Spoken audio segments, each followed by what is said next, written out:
Bonjour et bienvenue dans cette nouvelle vidéo de physique-chimie sur les conversions des distances. Les conversions d'unités sont fondamentales en physique-chimie, mais posent souvent quelques problèmes.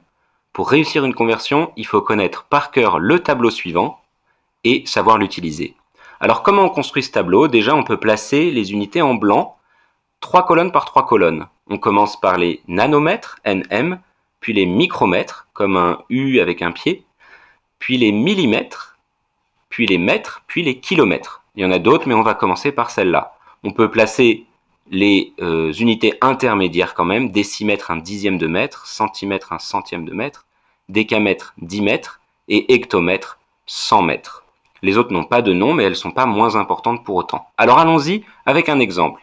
Imaginons qu'il faille convertir 0,0412 mètres en micromètres.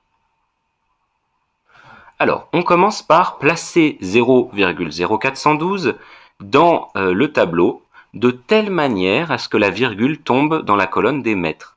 Donc 0,0412, vous voyez là, la virgule tombe effectivement dans la colonne des mètres.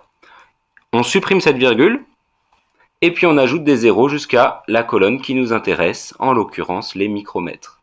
On recopie ce nombre-là et on obtient 41 200 micromètres.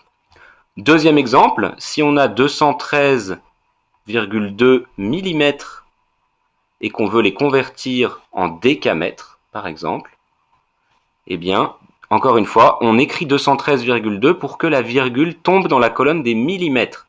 Donc 213,2 pour que la virgule tombe dans cette colonne.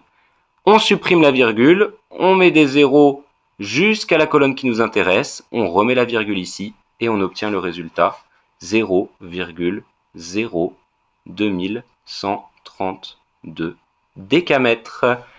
Et voilà, merci d'avoir écouté et bon travail.